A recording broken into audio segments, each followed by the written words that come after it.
Bem-vindos a mais um Beto no Mundo, e hoje a gente leva vocês ao Portugal. É o 64º episódio da série, onde a gente apresenta toda a diversidade natural, cultural do planeta.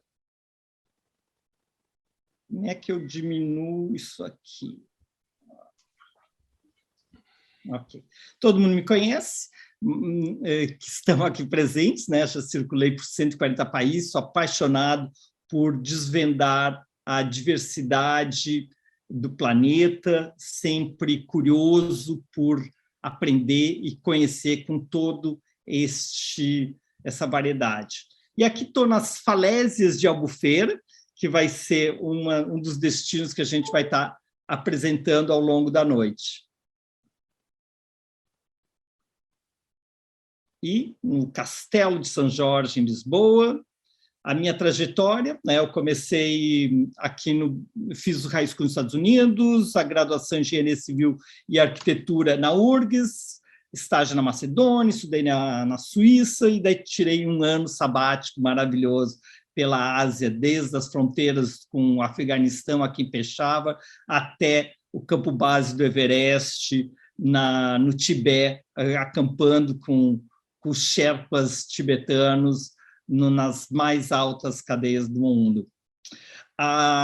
Desde 1988, a gente está com eu, a Karen, a Paula, a Marta, com a Trip and Travel, empresa de viagens e intercâmbios, que construiu a história, né, dos intercâmbios aqui no Rio Grande do Sul.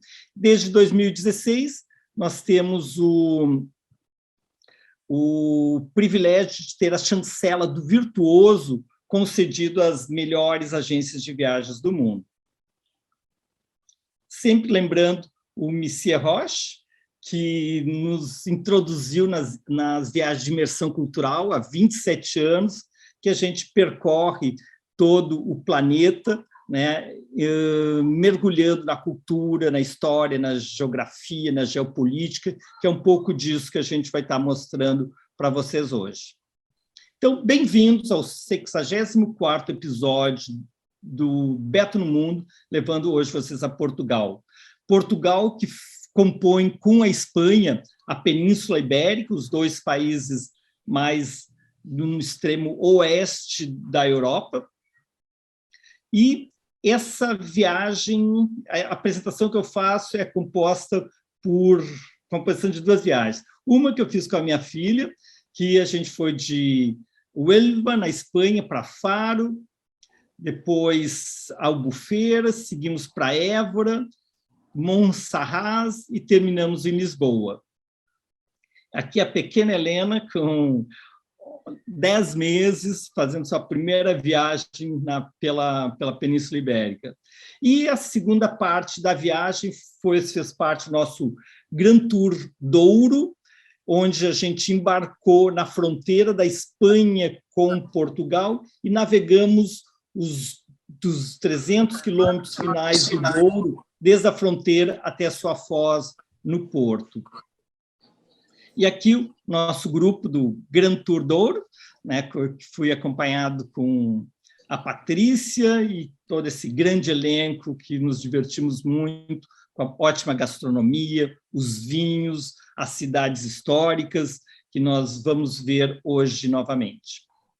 Eduardo Moscão, paulista, morou 10 anos em Porto Alegre, há 5 vive no Algarve, casado com a Tirzá Frison, há 15 anos, e hoje eles estão comemorando o aniversário de 15 anos, hoje é Valentine's Day na Europa, e eles estão ali no Tivoli, Vila Moura, né, para comemorar os Valentine's Days e essa bela relação de 15 anos. Ele é agente imobiliário e um grande amigo, e a Tirzá, natural aqui da cidade, é psicóloga e neuropsicóloga, né, e também o casal vive há 5 anos em Algarve. Muito bem-vindos à nossa apresentação. Então, eu começo apresentando Portugal. Karen, tu tá vendo aqui todas as pessoas à direita? Como é que eu mudo isso aqui para eu parar de ver todo mundo? Eu não estou vendo. É só quando abre o chat, assim, mas... Tem que botar no close. Não, view stand-up. Mas a gente está vendo normal a apresentação, Beto. Beto. Não te preocupa. É que tá me mas view standard ou tu pode fechar o chat. Vou fechar o chat aqui, fechei o chat. E a view... ok, agora consegui. Muito obrigado. Portugal, capital Lisboa, língua oficial, obviamente, o português, 80% católico, uma república semipresidencialista, Marcelo Rebelo de Sousa, o nosso presidente, Antônio Costa, primeiro-ministro, um país pequeno de 93 mil quilômetros quadrados, com 10 milhões de habitantes, e um PIB per capita de 21 mil dólares, né, o 37º maior do planeta. E o índice de desenvolvimento humano também elevado, é o 38º do mundo. Né? Então, são várias conquistas que a gente vai ver que são bastante recentes. Portugal, que iniciou o século XX, né, como um país pobre. Né? Então, aqui a Península Ibérica, o extremo ocidental da Europa, o nosso relevo, né, as montanhas, e aqui embaixo nós vamos ter a parte do Alentejo mais plana, e aqui o Algarve plano, seguido pelos parques nacionais. Muito da nossa história está relacionado ao legado muçulmano, né? Então, em 714, Lisboa foi tomada, né? E durante 4 séculos nós vamos ter uma tradição islâmica controlando não só o que é hoje Portugal, mas grande parte da Espanha. Nós conhecemos muito sobre as cruzadas, né, a retomada das terras santas no Oriente Médio, mas, em realidade, as prévias das cruzadas aconteceu na Península Ibérica, né? Os reinos cristãos, né, o norte da península que se manteve cristão, iniciam a retomada das terras ocupadas pelos mouros. E aqui a gente vê, ao longo dos séculos, né, essas retomadas, desde o século X até o século XIII, né, a retomada de grande parte da Península Ibérica, sendo que o último reduto a cair vai ser a Granada, em 1492. Então, aqui a gente vê o mapa cronológico do avanço da conquista cristã na Península Ibérica.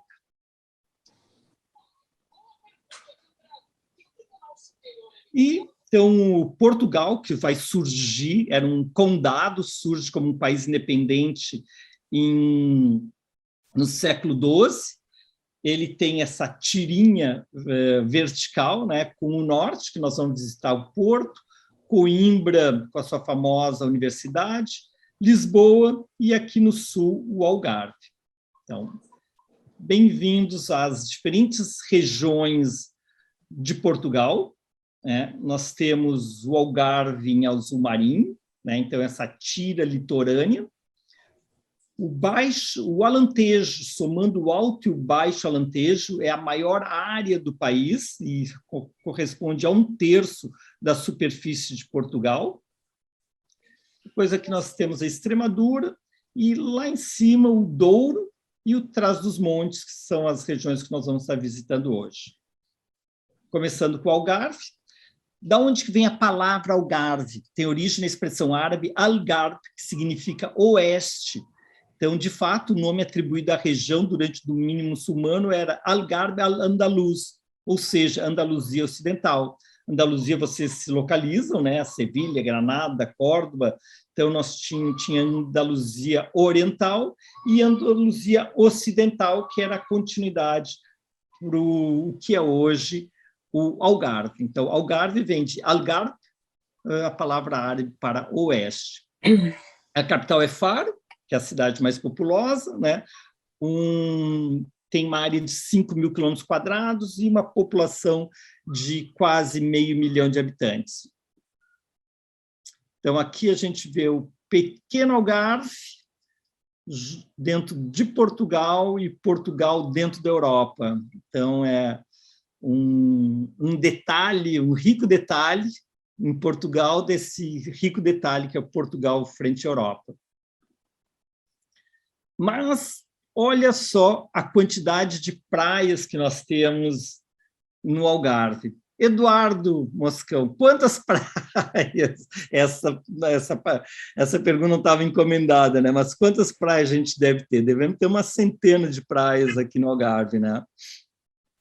Dizem que mais de 130. Em torno de 130. Tá, mais de 130. Tá de entre a fronteira e a Ponta de Sagres. Então, aqui nós temos a fronteira, né, com Vila Real de Santo Antônio, que é a cidade fronteiriça com a Espanha. Esse rio divide a Espanha de Portugal, né, e aqui... Então, é o Rio Guadiana. Oi? Rio Guadiana.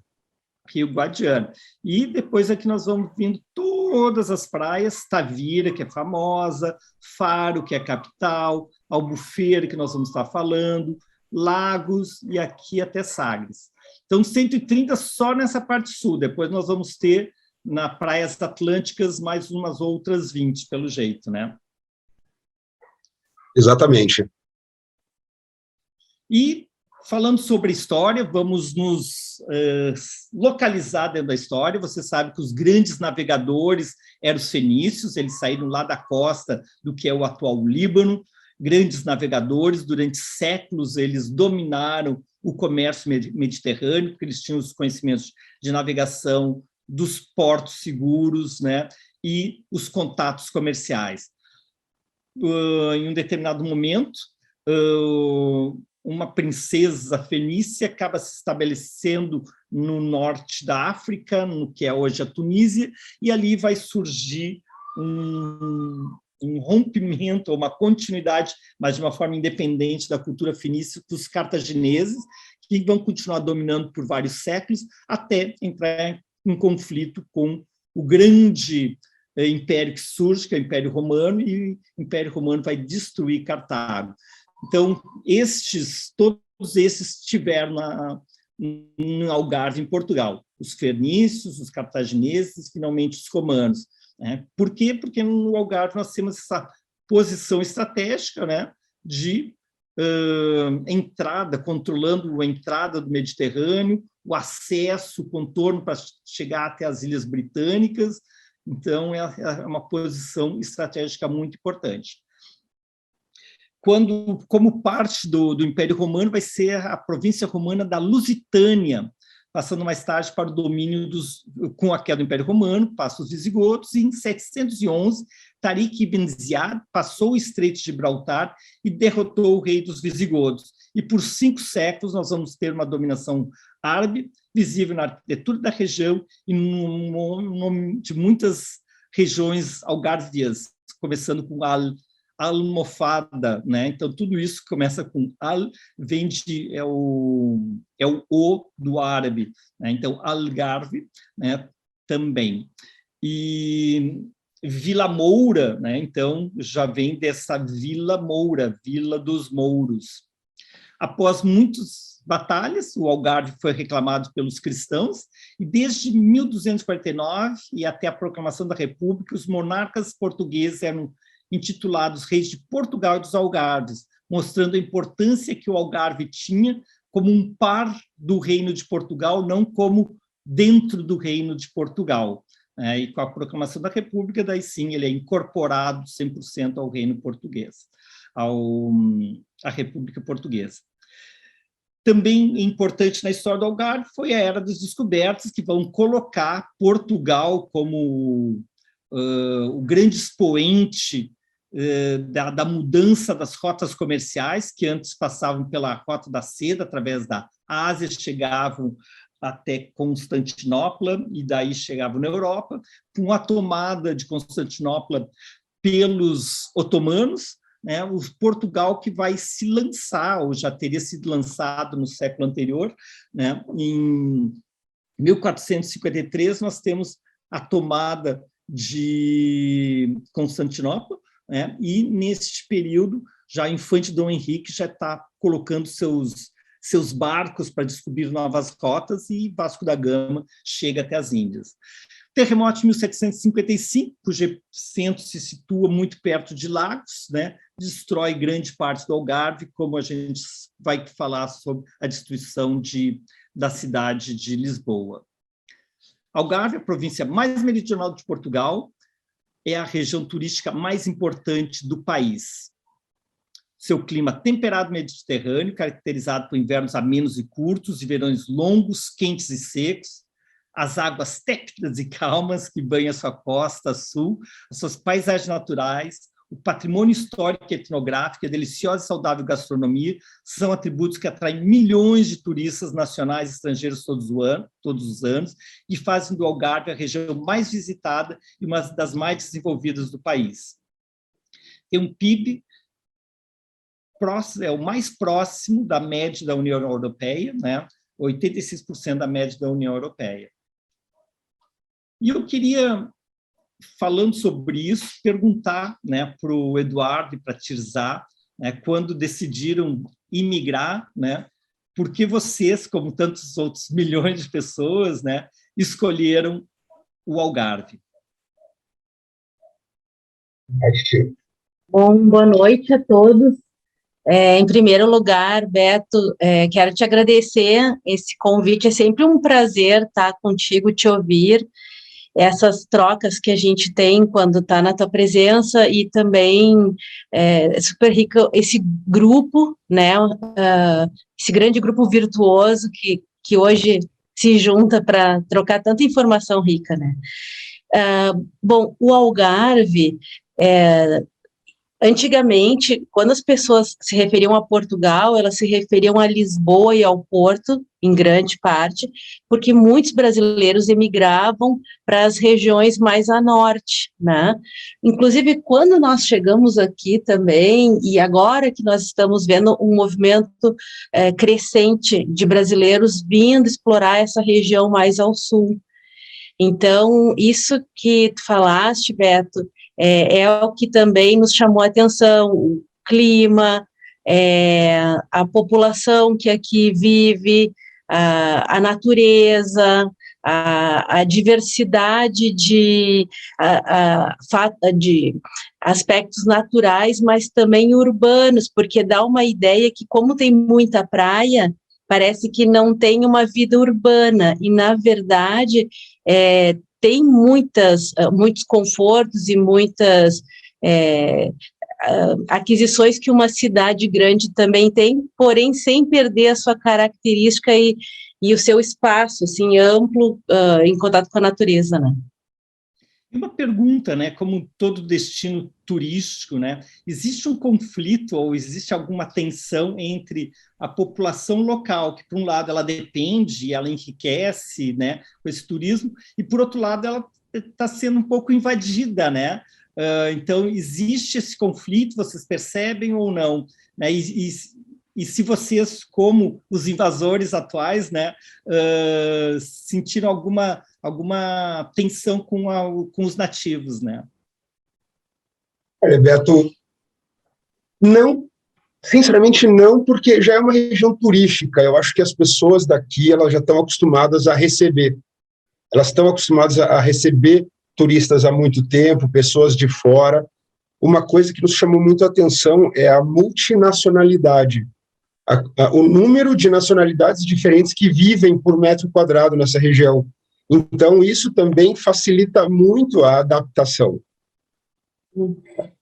Para vocês terem uma ideia, assim, se a gente vai fazer uma caminhada, né, tem, assim, num calçadão, por exemplo, às vezes dentro do espaço de 1 hora a gente consegue escutar 5 tipos de idiomas diferentes, que não é tão comum numa cidade, porque existem cidades dentro de Portugal que é habitada mais por portugueses, e essa sim, eu acredito que esse conflito ele possa ser mais evidente, mas aqui nesta região do Algarve, acho que até pela história que tu comentaste, né, desde sempre, ela sempre foi um lugar de romanos, de árabes, então existe realmente muitas pessoas de várias nacionalidades nesta faixa aqui litorânea onde a gente vive. Pessoal, então vamos mostrar um pouco dessas atrações que a gente tem no Algarve. Então, aqui as famosas falésias. Essas praias já começam na região, desculpa, na região de Albufeira, porque, Beto, o Algarve, mesmo sendo pequeno, existem duas regiões, o Barlavento e o Sotavento. Só fazendo um adendo que é importante, porque uma região é mais ventosa que a outra. Olha só como é que é o detalhe. Essa região, por exemplo, também a região de Albufeira, é uma região de mais falésias. De Quarteira, aqui, ó, por exemplo, de Vila Moura para a Espanha, é uma região mais plana. Aí, de Albufeira para Sagres, aí tem as grandes falésias, aí onde tem aí as imagens que tu vai mostrar. Perfeito. Então, a gente está começando da fronteira da Espanha em direção a Sagres, né? Então, começamos com Faro, que é a capital, né? Então, Faro, isso que a Tizá estava comentando, né? Muita gente pergunta, eu não sou tanto de praia, mas além de praia, tu tem as cidades, tem uma riqueza urbana, arquitetônica muito grande. Então, aqui em Faro, nós vemos o núcleo histórico totalmente uma continuidade natural de quando a cidade tinha suas muralhas de defesas, né? E no arco da vila, fazia parte das muralhas mouras, né? Que é este aqui, ele vai nos levar para a Igreja da Sé e para o Museu Nacional, que era num antigo mosteiro do século XVI. Né? Então, eu sempre digo, vamos combinar, passa a mãe na praia, vai almoçar em Faro, aproveita os horários ali que o sol está mais quente para fazer uma visita cultural nos seus museus, nas suas igrejas. Né? Então, olha só que bonitinha que é Faro, né, a capital do Algarve. Seguindo para o oeste, nós vamos passar por essa região que se chama Quinta da Lagoa? Quinta do Lago. Quinta do Lago. E a Tizá vai nos falar quem morou neste condomínio. Olha, muitas pessoas famosas tiveram ou têm casa nessa região, mas uma pessoa que é muito querida é o Ayrton Senna. Ele tinha casa nessa região, né? E é uma região muito próspera, assim, com condomínios, com uma infraestrutura maravilhosa. Então, o que é uma ria? Uma ria, essa entrada, porque é a entrada do mar para essa, tá vendo essa ponte? Então, essa é a Ria Formosa. Esse todo é um espaço de preservação, só que eles fizeram alguns passadiços no contorno da ria. A ria, ela é muito rica em biodiversidade, na fauna e na flora da região. É uma região de preservação, então eles pensam muito nessa parte. Pode ver que tem todo um desenvolvimento do lado esquerdo, mas para o lado direito ele tem bastante preservação. Então, aqui nós temos o mar, lá nós vamos ter a praia, aqui uma área de vegetação, e a ria são esses braços de rio que se encontram com o mar, né? Ela pode ser salgada ou ela é de água doce, ou pode ter as duas? É salobra, né? Então, é exatamente esse ponto de encontro da água do mar com o rio. E, então, é um grande parque nacional, onde se pode caminhar por essas passarelas, né? Então, aqui a gente tem, para quem estiver interessado em comprar uma propriedade, o Eduardo está à disposição. Nós temos aqui o condomínio da Quinta do Lago, onde nós, como turistas, a gente vai até o hotel, né, e caminha por essas passarelas até a praia. Né? Então, ele é super fotogênico, é uma caminhada muito bonita, passa por campos de golfe, passa por água, né, pelos campos, e a Tizá me deu 3 dicas de onde almoçar. Vai lá, Tizá. Esse passeio, Beto, tu pegasse de uma foto maravilhosa, é um passeio maravilhoso, realmente, e nós gostamos muito do restaurante Dois Passos, fica nessa praia do Ancão, mas é tudo uma praia ao lado da outra, então ele é bem na beira, assim, da praia, integra a natureza, é muito lindo, todo de vidro. né? Tem o Júlia's Restaurante também, que é praticamente em cima do mar. A gente tem uma vista maravilhosa num dia de sol, dá para ver o sunset também, o pôr do sol. E o The Shack é também um bar-restaurante, café, que fica bem dentro do condomínio da Quinta do Lago, e que tem sucos, cafés, e que dá para quem gosta de caminhar ou de pedalar, né, vai com uma bicicleta, faz uma caminhada e para ali, toma um suco gostoso, é bem agradável. Então, para quem estiver baseado em Albufeira ou Vila Moura, pega um dia para vir para a Quinta do Lago, né, para fazer essas caminhadas, um almoço bacana, curtir esse cenário, né? E seguindo a praia mais badalada do Algarve é a Vila Moura, né? Então tem a marina de Vila Moura, onde os ricos e famosos vão ter seus iates, né? E o que mais, Eduardo e Tizá, fazem com que Vila Moura seja tão badalada? A Vila Moura, gente, Vila Moura, ele é como se fosse um bairro totalmente planejado.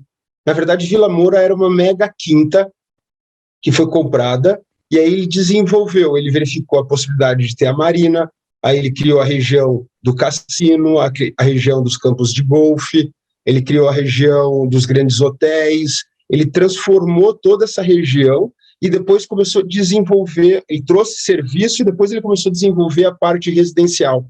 Então, Vila Moura é uma área totalmente plana, ela tem um serviço de assim, porque aqui é uma realidade mais segura. Então, quando eu falo andar de bicicleta às 10 da noite, é possível. Fazer caminhada às 10 da noite, às 9, às 8, às 11, a hora que for. Então, sai do cassino, que é beira-mar, e dá uma volta na marina, não tem preocupação nenhuma, totalmente tranquilo e totalmente plano. Então, essa Vila Moura, ele é um parque de diversões. Tem tantas opções, tem tantos serviços, tem tanta cultura, tem tanto lazer, então isso que chamou bastante atenção. E tem campeonatos também de vela, em determinadas épocas do ano, como essa marina ela está próxima a vários campos de golfe, então temos assim campeonatos de golfe, circuitos de vela, campeonatos de tênis, de pádel, a hípica é muito forte aqui. Salto.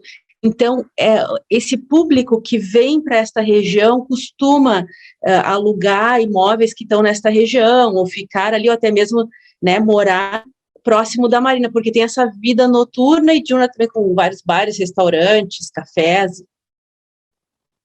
E olha só que legal essa vista, eu coloquei essa vista aérea para você ter uma ideia, né? É uma marina perfeita, super bem protegida, né? Aqui tem o Tivoli. O Tivoli Marina Vila Moura, né?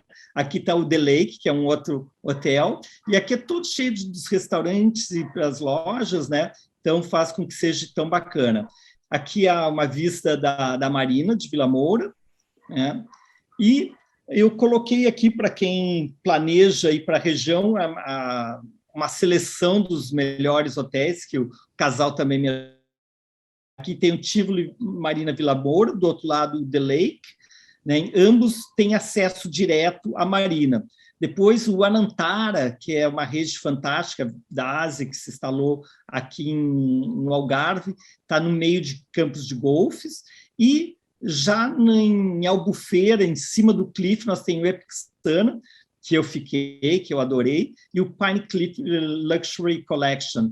Então, esses são os melhores points para ficar aqui na região de Vila Moura e Albufeira. Olha só que bacana que é o The Lake, com um lago construído, e depois dos campos já vem a praia. O Anantara Vila Moura, lá em cima, com o seu Beach Club, Puro Beach Vila Moura.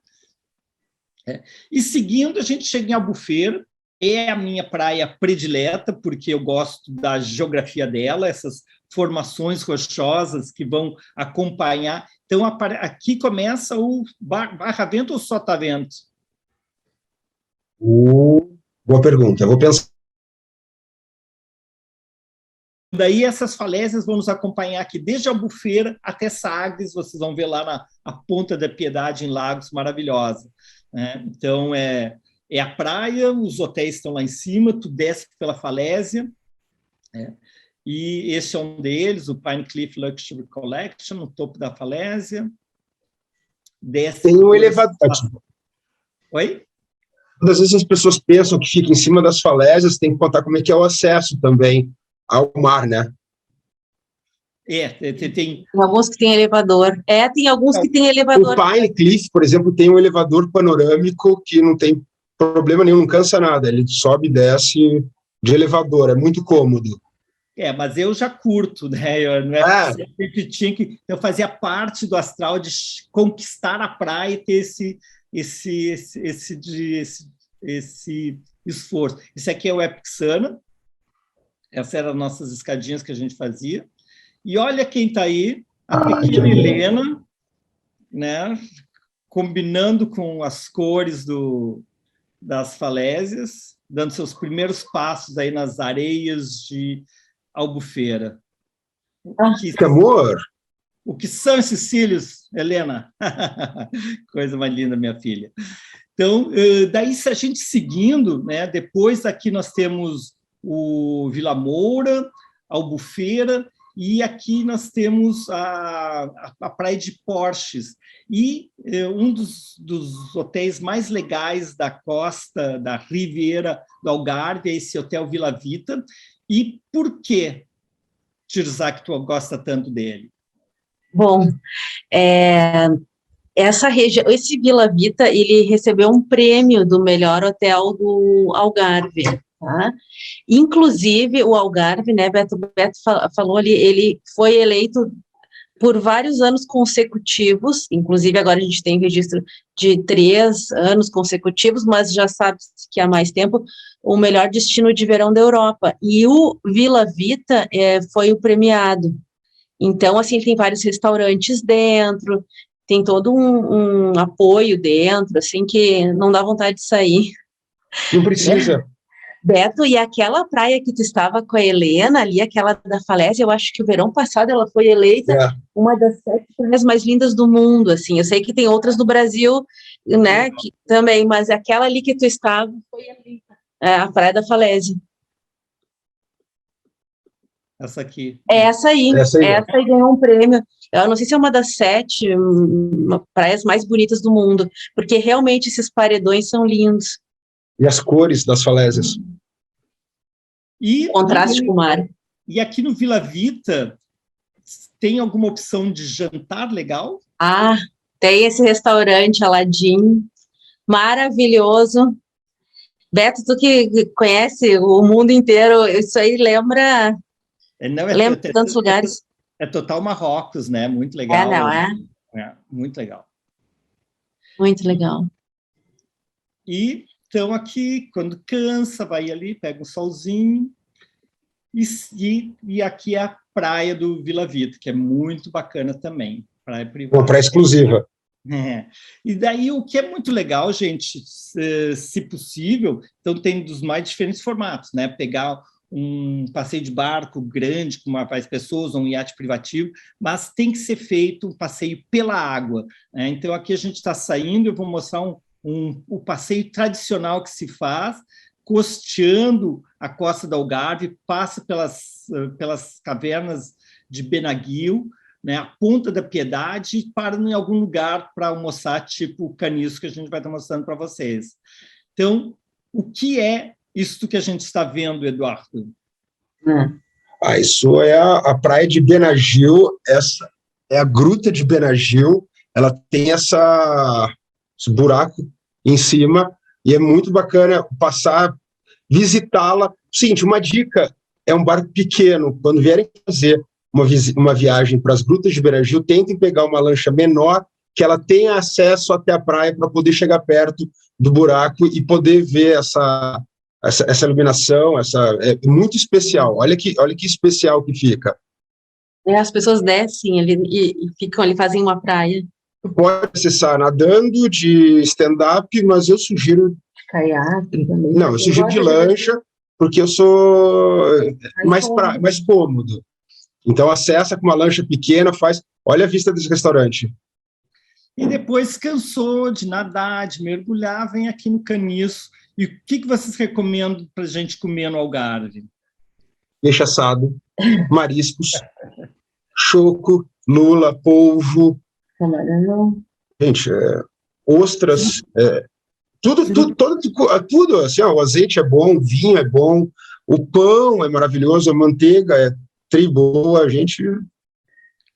E Azeitona, gente, azeitona portuguesa é muito boa. Então, Beto, assim, ó, prato completo, entendeu? A entrada, prato principal, primeiro piato, segundo piato e sobremesa e vai. Tem um doce que as pessoas, que é um doce bem típico daqui, que se chama baba de camelo. A gente acha meio estranho o nome, mas é como se fosse uma mousse de doce de leite. É muito gostoso, sim. É muito gostoso. então, Aí tem como é que é o nome da sapateira? A sapateira é um caranguejo que se come, é todo um preparado, assim, que se come. É diferente. E, então, a partir de Albufeira, um dia vocês vão para leste, né? E visitam Faro e o Lago, Sotavento. a Quinta do Lago, né? No Sotavento, é isso? Exatamente. E daí, num outro dia, vocês vêm para o Barravento, né? Para Lagos, que ela está aqui também em cima da falésia, e lá aqui na ponta nós vamos ver as famosas Ponta da Piedade, né? Então, todas as fotos mais lindas que vocês vão ter, além da minha, aquela da praia do Epixana, né, são aqui na Ponta Piedade, a Praia do Camilo, a Praia dos Estudantes, a Praia do Barranco, está toda essa pontinha daqui que eu vou mostrar para vocês.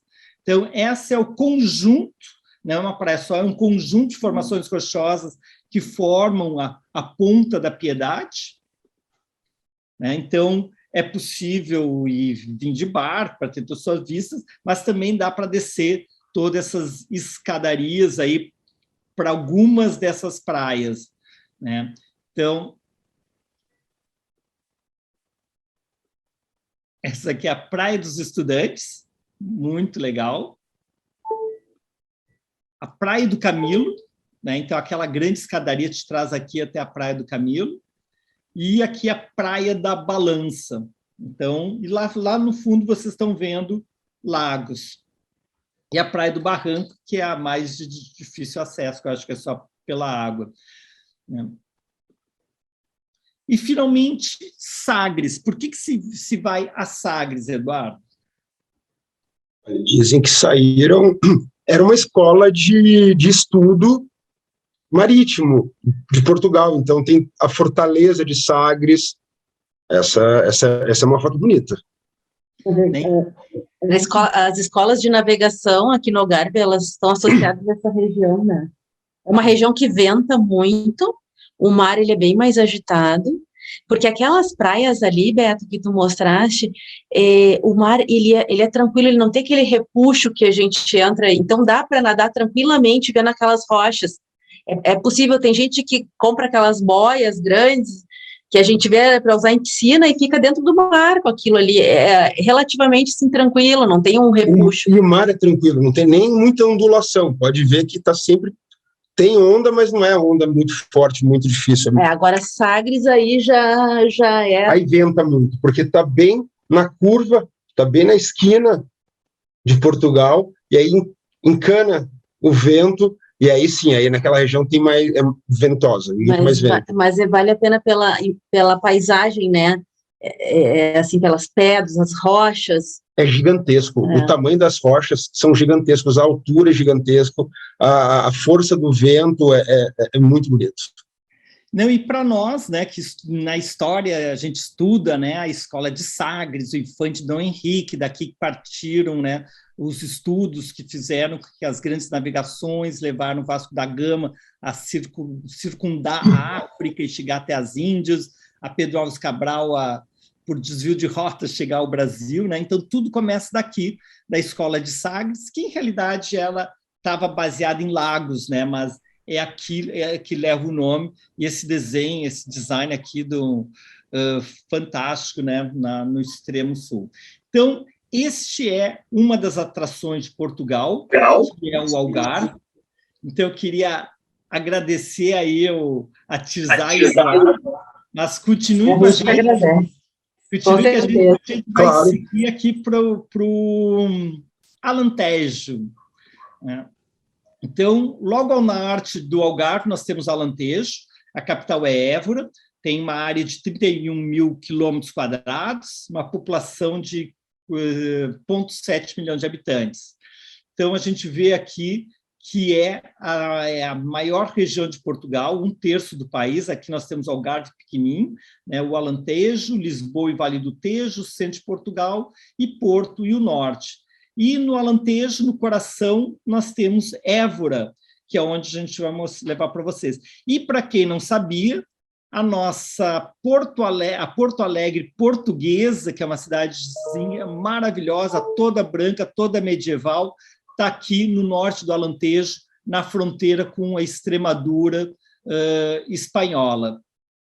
Então, bem-vindos ao Alentejo. A história do Alentejo anda de mão dadas com a história de Portugal e da Península Ibérica, além de resquícios do período neolítico, tem resquícios da civilização fenícia, existente há 3.000 anos, e fez parte das civilizações romana, árabe e cristã.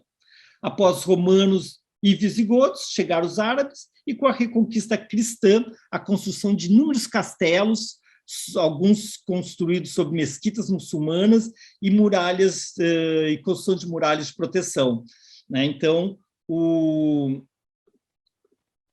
aqui nós temos o Algarve, né? Aqui o Alentejo, e aqui nós tínhamos a Espanha, que parte dela ainda estava muçulmana.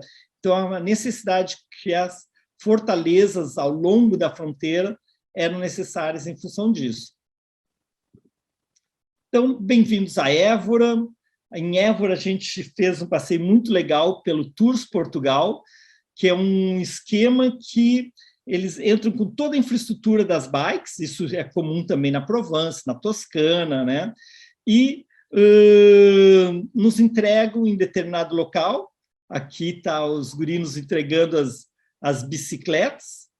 Eu, a Mari, a Lu e a Helena vão fazer uma bike trip pelo Alentejo, passando por essa região totalmente rural. O Alentejo é considerado uma das regiões mais pobres de Portugal, em função de ter ficado agropastoril, numa região seca, árida, com os verões tórridos, né? Então, depende, graças a uma barragem, que eles estão conseguindo maior produção agrícola, né? Mas é muito famoso também pelas suas estâncias, né? Turismo rural, né? É bastante famoso no Alentejo.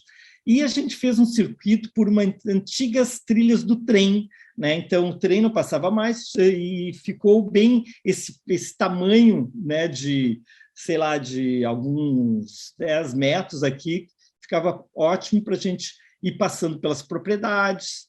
Se segura ele na...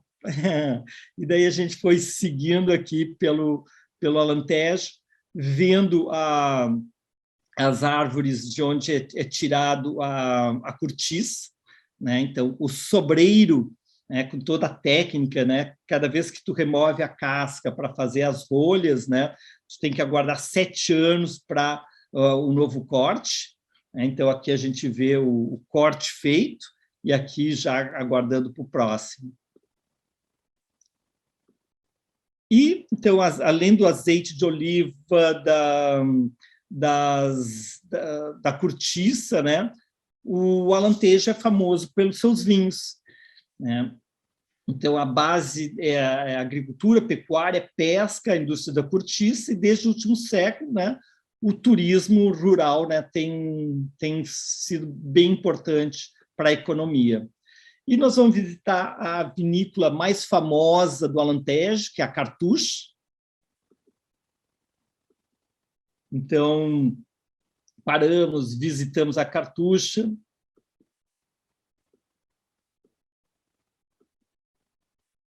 Que, além dos seus vinhos, também ela produz o azeite extra virgem muito de altíssima qualidade. E daí comemos um bacalhau, né, preparado pelos guris do Luxury on Two Wheels. Olha só, que delícia esse bacalhau. E cadê a Helena? Dormindo. A pequena foi descansar entre os bancos aqui da caminhonete. E daí depois descansou, pega o apoio, né? Então, são circuitos de bicicleta que tu pode fazer de 1, 2, 3 até uma semana. Évora, né? Então, toda a cidade, a antiga cidade fortificada. Aqui nós temos a igreja, o templo romano, a Praça do Giraldo, a Praça da Igreja dos Ossos, né? Tem uma cidade fantástica. Quem não conhece ainda Évora tem que colocar no seu próximo roteiro português. Então, chega em Lisboa, vem para Évora, depois desce para o Algarve, fica um roteiro muito, muito legal. E por que Évora é tão rica em termos de arquitetura?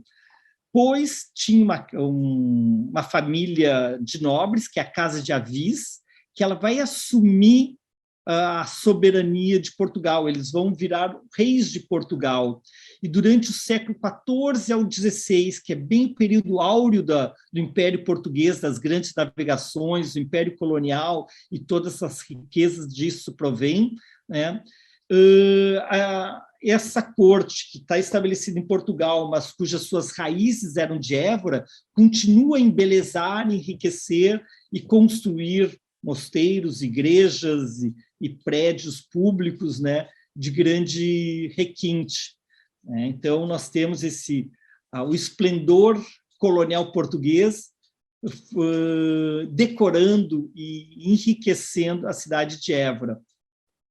Então, entre a dinastia da Casa de Avis, nós temos o infante Dom Henrique, que vai dar todo esse impulso às navegações, o Manuel I, que vai governar de 1495 a 1521, bem quando o Brasil é descoberto, quando tem o comércio com as Índias prosperando muito, né? E vai desenvolver um seu estilo arquitetônico próprio, que é o estilo manuelino, que a gente vai falar depois.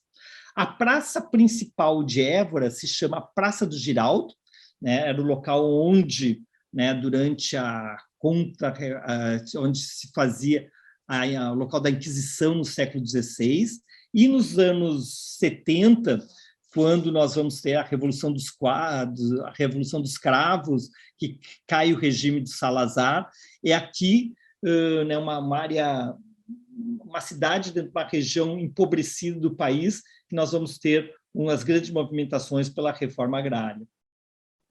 O nome, a Praça do Giraldo, leva o nome do cavaleiro Giraldo Destemido, né, que tomou a cidade dos Mouros em 1165. Uma cidade para a gente se perder pelas suas ruelas medievais. Olha só a Helena na Cacunga. Um pouco para cada um. E a Catedral da Sé, que foi iniciada a construção lá no período medieval, em 1186, logo que essa região foi retomada dos mouros, né? Quando é criado o Estado português, temos a construção da Catedral da Sé, exatamente como um monumento representando o poder espiritual e político, né? ao qual o reino estava identificado.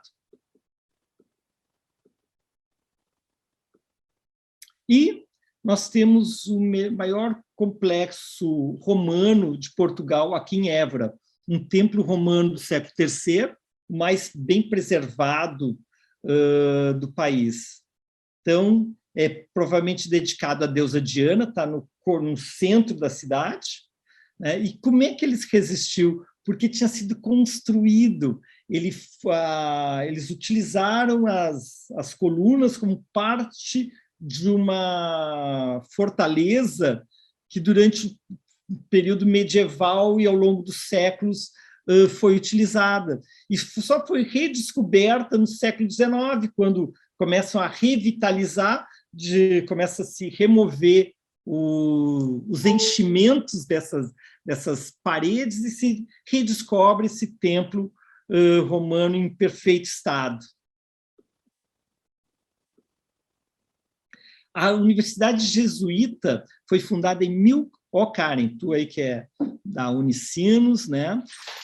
Foi fundada em 1559, foi de grande importância durante 2 séculos, né? Até a expulsão da ordem pelo Marquês do Pombal em 1759. E Évora continua sendo uma cidade universitária, atraindo jovens do Alentejo, de todo o Alentejo e de outras partes do país. Isso faz com que, apesar de ser uma cidade pequena, não seja provinciana, porque os jovens trazem cultura, divertimento, questionamento, né? Então ela tem uma grande movimentação cultural e social. E nós estamos lá em setembro, quando é o Volta às Aulas. Então, da mesma maneira que aqui se faz algo como pegadinha com os bichos, lá eles faziam toda uma... os jovens recém entrando na universidade circulavam por toda a cidade, em algum momento eram atirados tintas e tudo mais, né? Então era muito legal estar aí nesse período de volta às aulas. Com o final da dinastia Avis, em 1580, vai ter uma guerra do rei português com os mouros do Marrocos. É uma frota portuguesa vai lutar no Marrocos e não morre não só o rei, como seus sucessores, o irmão, o sobrinho, né? E com isso termina toda a dinastia de Avis e, através de relação de parentesco, a Espanha vai solicitar o título de governante de Portugal, e a partir daí de 1580 até 1640, né, nós vamos ter a União Ibérica, né, ou seja, Portugal sob o jugo espanhol. E, então, nessa época, começa a decadência de Évora, né, porque ela já não era mais a cidade base da família real, né, e com isso ela deixa de se desenvolver, deixa de crescer. Não vamos ter uma reestruturação urbana, né, com novos prédios em cima da existente, e com isso o que foi a decadência para Évora no século XVII e XVIII vai ser a sua importância no século XX, né, com a retomada, com o turismo, né, e em busca de locais intocados, como é Évora, um museu a céu aberto, congelado no tempo. E é isso que a gente sente ao caminhar pelas suas ruelas, observar seu belo casario.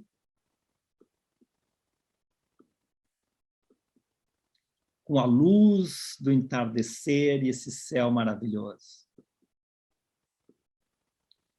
Essa oliveira foi plantada em 14 de julho de 1919, comemorando a paz universal após a guerra dos povos aliados contra a Alemanha, né, no final da Primeira Grande Guerra.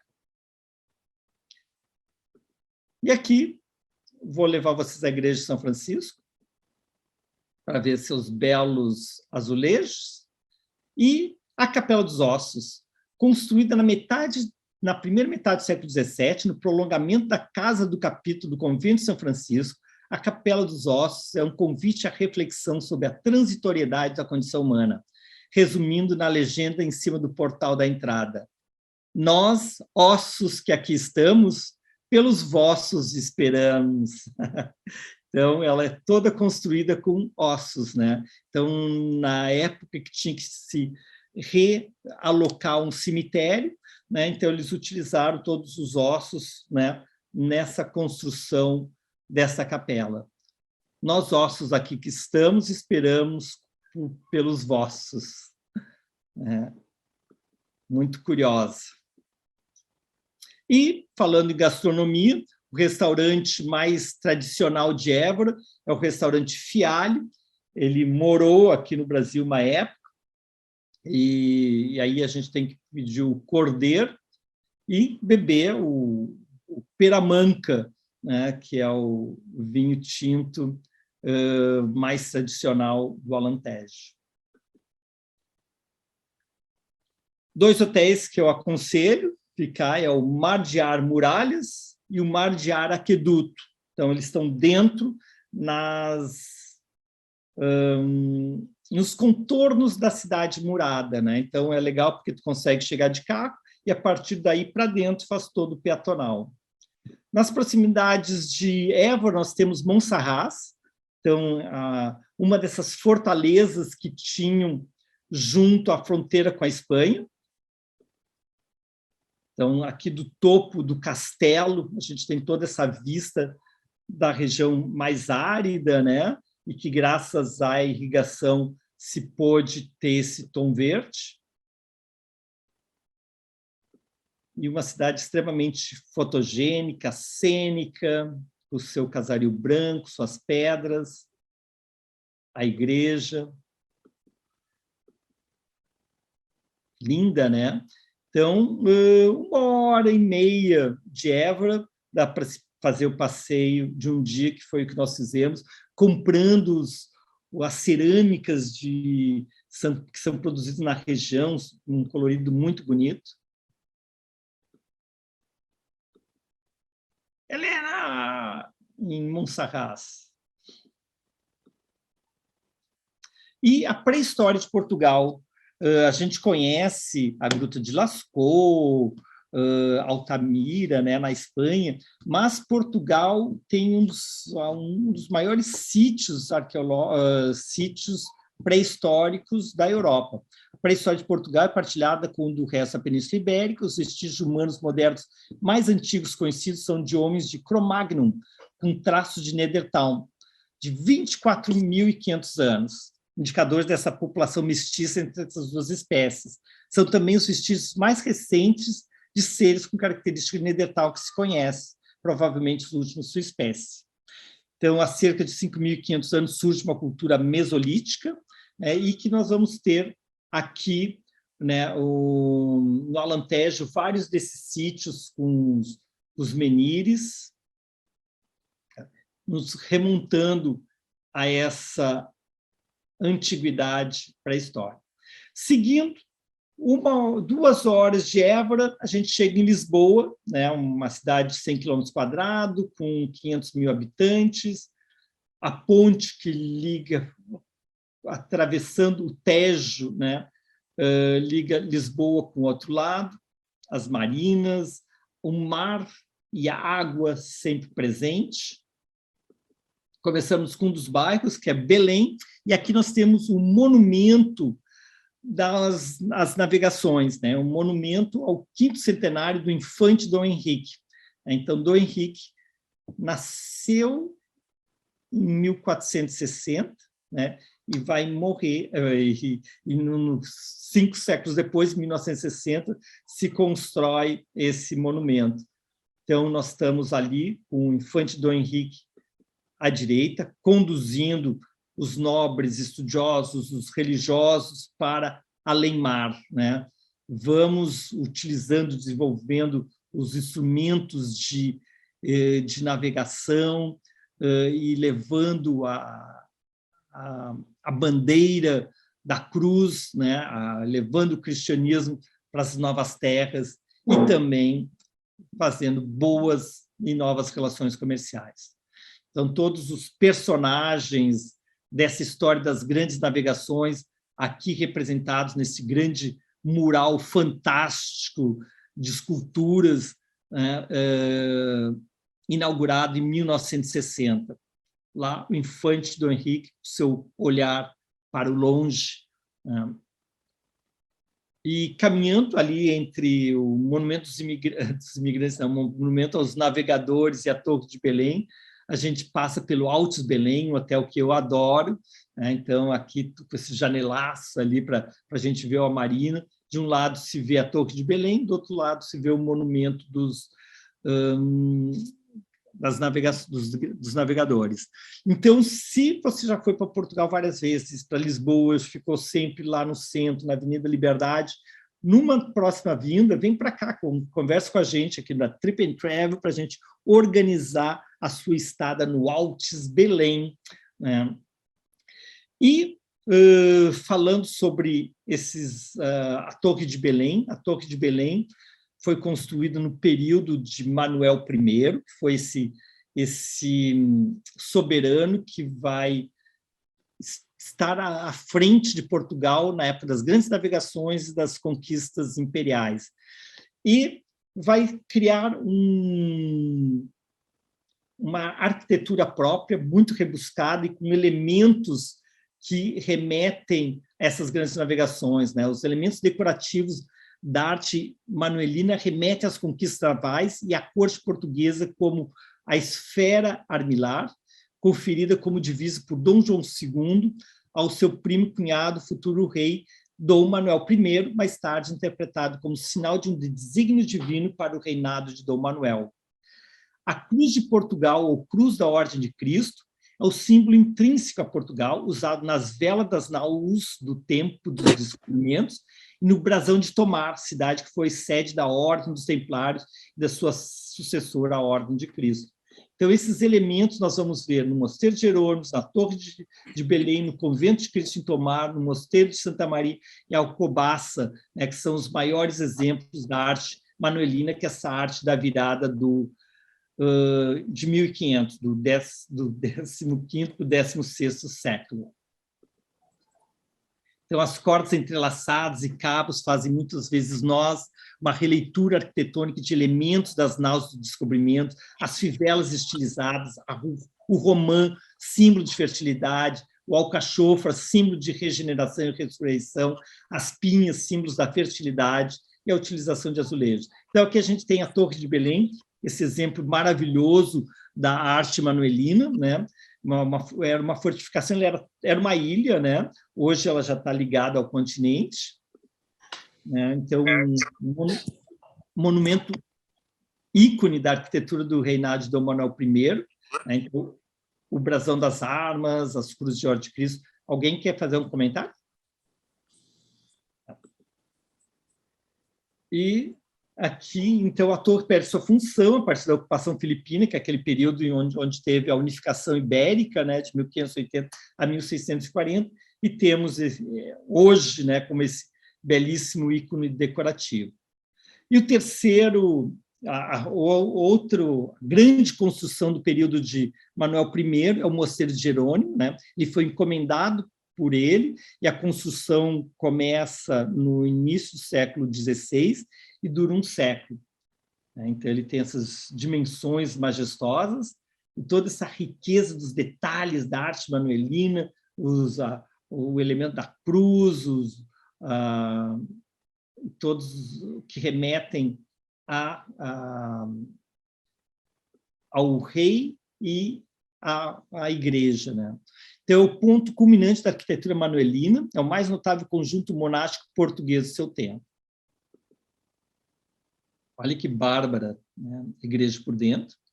Desde 83 é Patrimônio Mundial da Humanidade pela Unesco.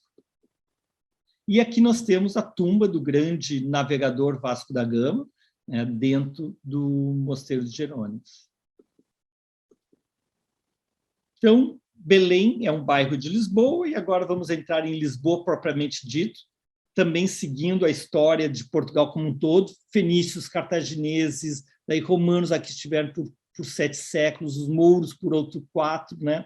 E Afonso Henriques, né, o herói português que vai dar origem à nação portuguesa, em 1147, ele toma Lisboa dos mouros, né? E desde 1260, ela é a capital do reino português. Isso aqui é a Fortaleza de São Jorge, lá em cima, e a cidade, como o resto do país, vai prosperado com o Império Colonial do século XV e XVI. Então, aconselho, né, subir no Castelo São Jorge no final do dia para ver o pôr do sol, né, aproveitando a sutileza da luz, né, eu adoro, né, curto muito. Nos proporciona ter essa vista de toda a cidade, do bairro do Alfama, das outras igrejas, da Praça da República, lá embaixo, junto ao Tejo. Aqui nós estamos na Praça da República, né, então, projetada na época do Marquês do Pombal. Em 1755, nós vamos ter um terremoto, seguido de um maremoto, e era o dia... era um dia religioso, dia da ação das graças, ação de graças, eu acho, quando, às 9 da manhã, a população estava nas igrejas, com velas acesas, e temos esse tremor com as velas, vai gerar um incêndio, depois vem as ondas, então é a destruição total. Então, depois eu coloco aqui o livro que eu estou lendo, o dia que Portugal tremeu, né, o Lisboa tremeu, que é dos eventos que levaram e o subsequente fatos em Lisboa, né? Então, Lisboa foi totalmente destruída e vai ser graças ao trabalho do Marquês de Pombal, colocando todos os recursos na reconstrução. Então, vocês veem que perde-se toda a malha medieval, e nós vamos ter essa malha totalmente regular, exatamente como uma arquitetura planejada. Então, toda a parte do Rossio, chegando até a Praça da República, tem essa uniformidade de uma construção grande, toda uma grande parte da cidade foi reconstruída ao mesmo tempo. Por isso que Portugal, Lisboa é tão cênica. Seguindo pela margem do Tejo, nós chegamos ao Mercado da Ribeira. Então, esses mercados revitalizados, cheios de bons restaurantes, né? Então, uma excelente pedida para uma comida rápida ao longo do dia. Então, aqui nós estamos na Praça Dom Pedro, eu acho uma das mais fotogênicas de Porto de Lisboa. E se vocês veem aqui, tomado de vários ângulos, essa regularidade da arquitetura, tanto em escala, né, quanto em elementos decorativos, em tipo das aberturas, que faz com que Lisboa seja tão agradável. Eu sou apaixonado por azulejos. Aqui nós recomendo a visita ao Museu dos Azulejos, onde tem toda a história, toda a tradição, como foi trazido a técnica do Oriente, desenvolvida no mundo árabe, depois incorporada ao mundo português. E a Fundação Calouste Gulbenkian, que é um museu que eu amo. Então, ele é pequeno o suficiente porque era uma coleção privada desse grande milionário armênio que enriqueceu com a indústria do petróleo e vai terminar a vida em Portugal e vai deixar para Portugal toda essa sua obra. Então, ele começou, a riqueza dele começou com as moedas, né? Então, no bazar não é de Istambul, é uma cidade do interior da Turquia, de onde vivia só a comunidade armênia, né?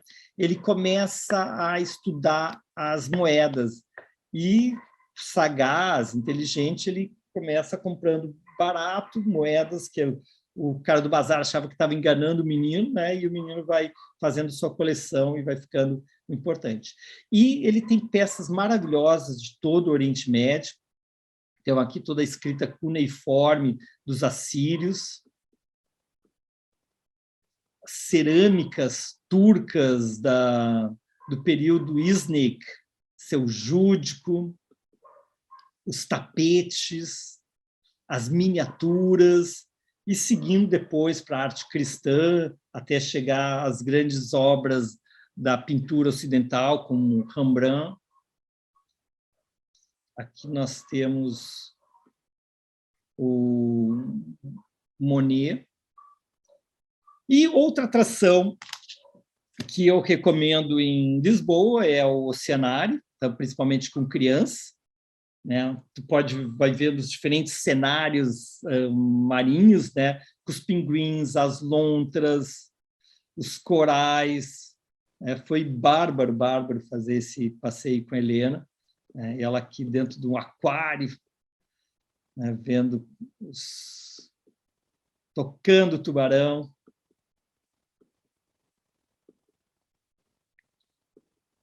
E depois Sintra, que fica nos arredores de Lisboa, tem um conjunto de 3 palácios: o Palácio Nacional de Sintra, que funciona como museu,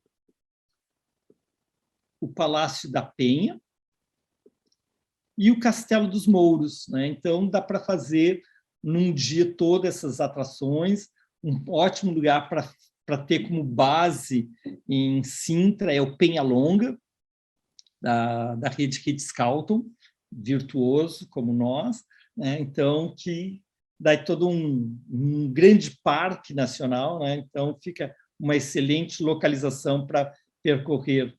Sim, nos pés do morro nós temos Cascais, que é uma praia, né? Então Cascais com seus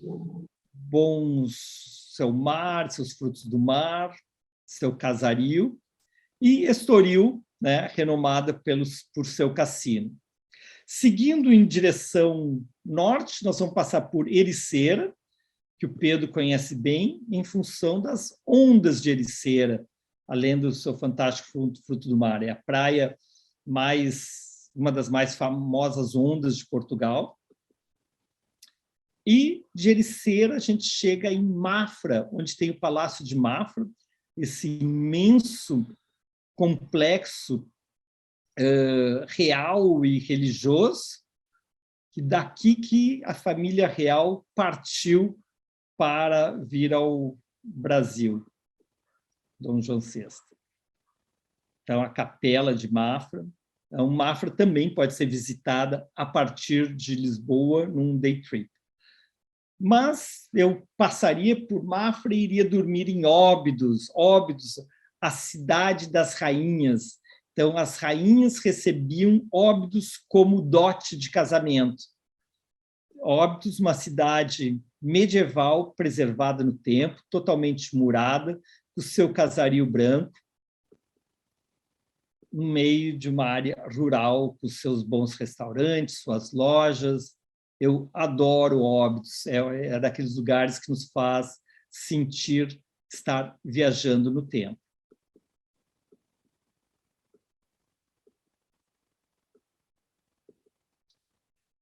E a meio caminho entre Óbidos e Porto, uma ótima parada é em Coimbra, né? A cidade universitária, né, às margens do rio Mondego, fundada pelos romanos, prosperou com os mouros e cristianizada no século XII, né, quando a reconquista do Afonso Henriques. Foi capital de Portugal do século XII ao século XIII, quando, em 1260, ela é transferida para Lisboa.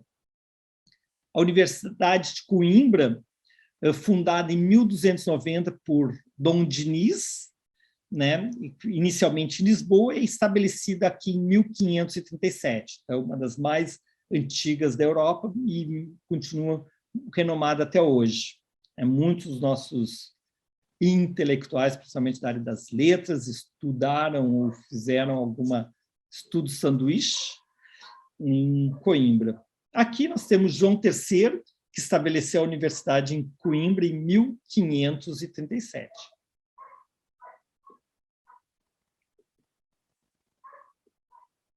A igreja é maravilhosa, a biblioteca é fantástica, os azulejos impressionantes.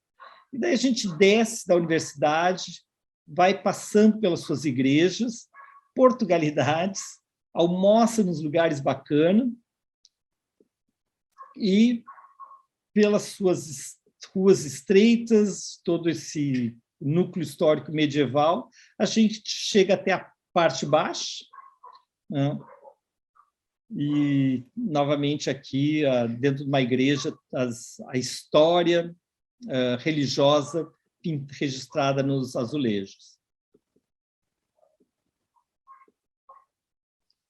De Coimbra, a gente atravessa a Serra da Estrela e chegamos até o Douro, onde no Douro, a gente, no circuito que nós fizemos, no Amal Waterways, que eu recomendo muito, aqui na Trip and Travel, a gente já fez 5 ou 6 cruzeiros para Amal Waterways, recomendo, é excelente qualidade, e aqui a gente saiu da fronteira do Porto, na fronteira da Espanha, até a Foz, no Porto. Então, se sobe lá em cima e depois se desce toda essa escadaria para aqui embaixo, em Lamego, tem um museu excelente, Museu de Arte Sacra, fantástico, todo um casario bonito, muito bem preservado, nesta cidade que está no Vale do Douro, um vale que ele começa mais árido na fronteira com a Espanha, onde se dá para as plantações de oliveiras e castanheiras, e conforme vai avançando, chegamos nas áreas das uvas, né? E aqui nós vamos ter, então, toda essa região onde se vai produzir os vinhos para produzir o vinho do Porto. Os vinhos portugueses são resultado de uma sucessão de tradições introduzidas em Portugal pelas diversas civilizações que aí sucederam. Os fenícios, cartagineses, gregos e, acima de tudo, os romanos. Aqui nós temos as regiões principais de vinhos, a região do Algarve, do Alentejo, da Península de Setúbal, do Tejo, de Lisboa, do Dão, do Mouro, a beira interior, o Trás-os-Montes e o vinho verde. Mas aqui o Douro é onde a gente vai estar passando esses próximos dias. A exportação dos vinhos portugueses iniciou-se para Roma durante o Império Romano. As exportações modernas desenvolveram-se o comércio com o vizinho atlântico, ali o Reino Unido, após a assinatura do Tratado de Methuen, também referido como Tratado dos Panos e Vinhos, assinado entre Grã-Bretanha e Portugal em 1703. E aqui a gente vai navegando pelo Douro, em alguns trechos bastante estreitos. É muito bonito aqui o Douro, muito estreitinho, olha só, cabe só um navio de cada vez.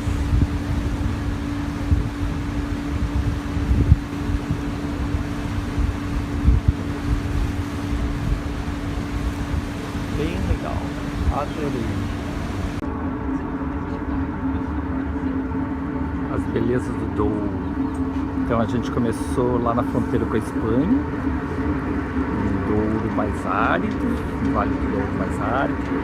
Passamos pela região de produção do vinho do Porto, que é um terreno rochoso e xistoso,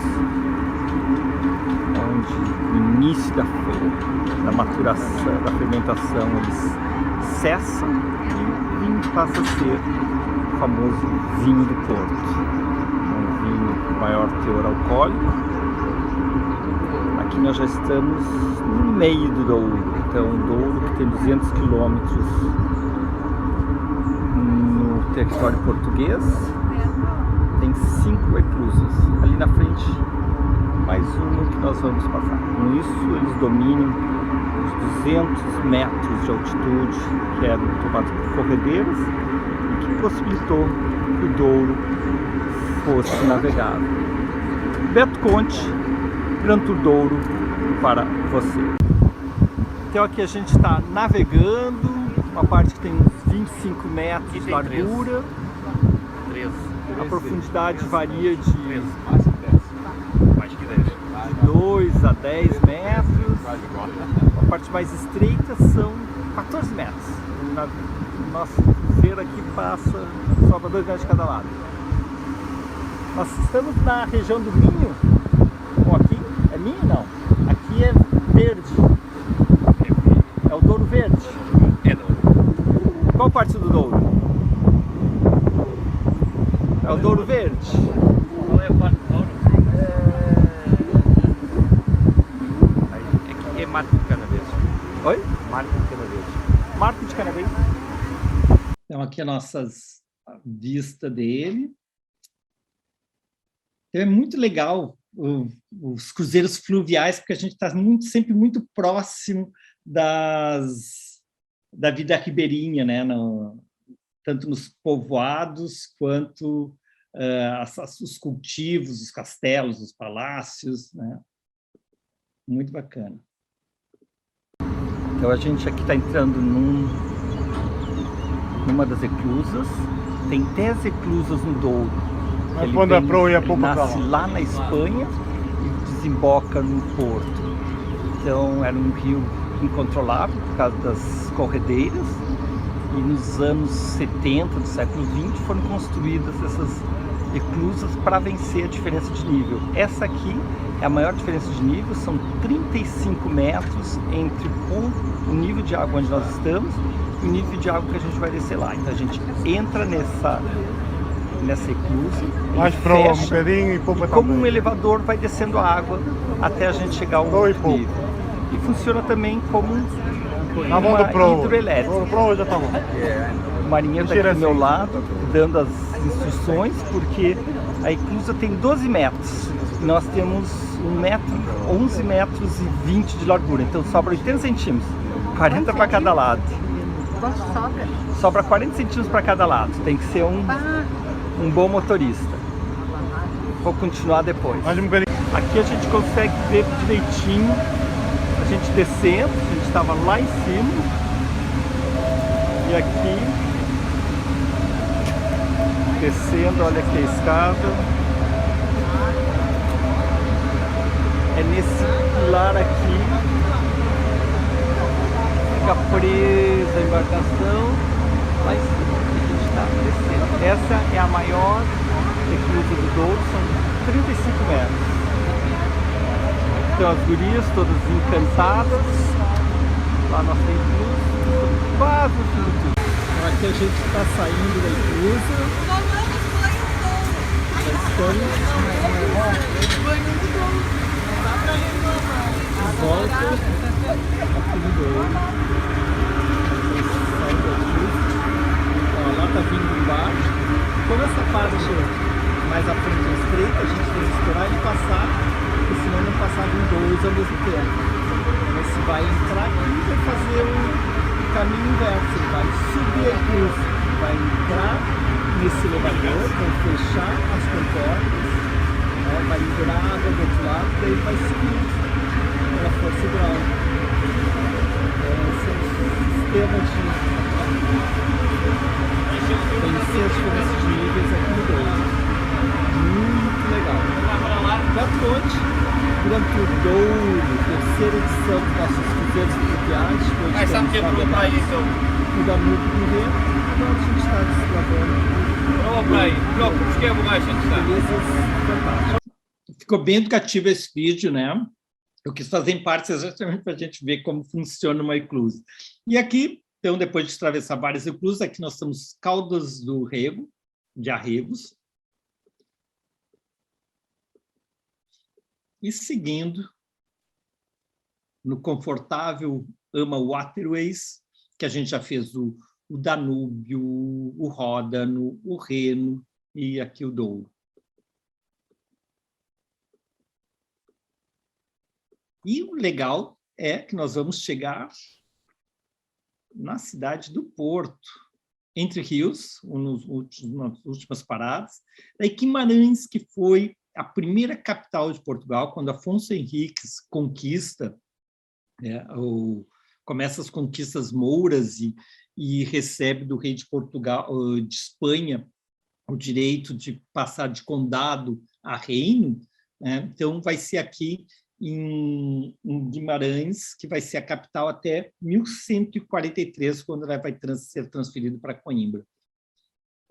Então, uma cidade extremamente cênica, desculpe se eu me repito, mas Portugal é um país cênico, né, com suas praças, com suas ruelas, seus bons restaurantes. Essa praça eu acho maravilhosa. E terminamos a nossa viagem neste episódio de Portugal, que começou lá no Algarve, atravessou o Alentejo, Lisboa, Óbidos, Coimbra, cruzamos o Douro e chegamos aqui na cidade do Porto, que foi uma cidade romana, moura, e desde o ano 1000, capital do Condado de Portugal. Então, durante 2 séculos foi o condado, até virar um reino, que daí passa a ser em Guimarães, e depois Coimbra e finalmente Lisboa. A partir do norte do país, que Afonso Henriques lançou a Reconquista Cristã no século XII.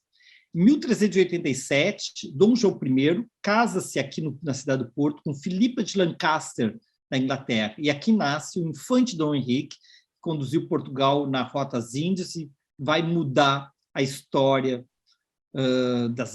do comércio internacional, das rotas marítimas, com as grandes conquistas de Vasco da Gama Pedro Álvares Cabral e tantos outros.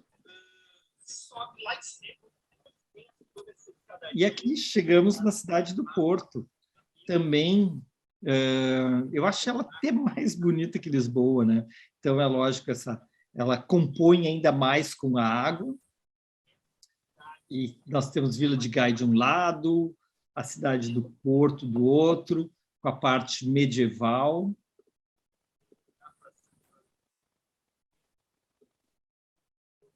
Então, Vila de Gaia do lado de lá, cidade do Porto do lado de cá. Aqui que se produzem se estocam os vinhos do Porto.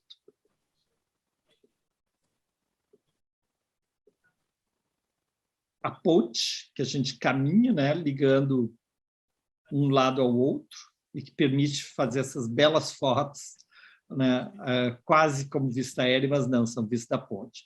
Ramos Pinto, uma das vinícolas, né, então, tantas outras que se visita, se aprende a degustar o vinho do Porto, a conhecer, né, a sua forma de produção, as diferenças que tem entre o Porto e Tawny. Os azulejos sempre presentes aqui na cidade antiga, na estação de trem, nas igrejas.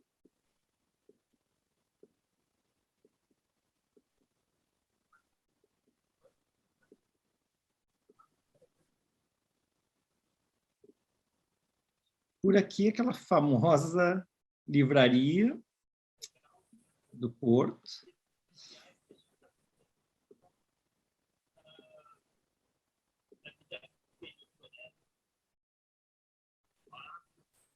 Esse mercado também foi todo revitalizado, compõe legal, né, dentro da malha urbana preservada.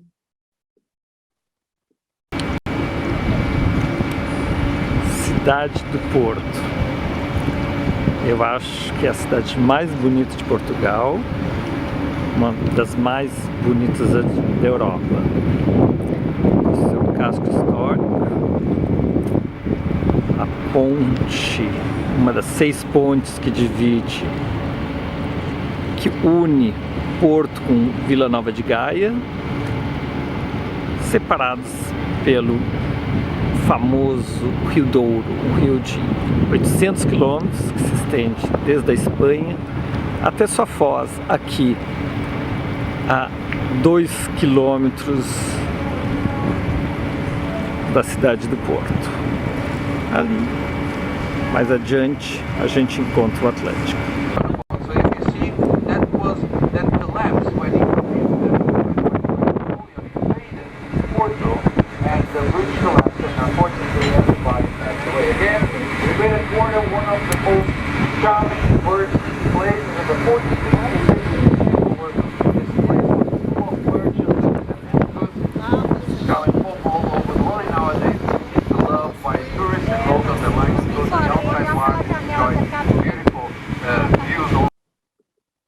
Essas vistas aqui, a gente vai se despedindo da cidade do Porto, que é uma cidade que muitos brasileiros estão adotando. Então, nós temos o Eduardo de Tirzá lá no extremo sul, no Algarve, temos muitos brasileiros em Lisboa, e Porto também é uma cidade escolhida pela sua ótima qualidade de vida.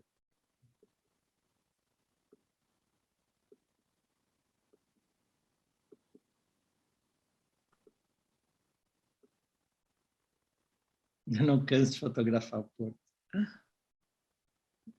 A gente se despedindo aqui do Porto, essa cidade super cênica, que nos recebeu pelos últimos dias para fechar com ouro, né, o nosso Grand Tour pelo Douro. Então, chegamos aqui na Foz do Douro, nessa cidade maravilhosa. Nos lembra um pouco Salvador, as nossas cidades mineiras, né? É lógico que nós temos toda a tradição da arquitetura barroco colonial.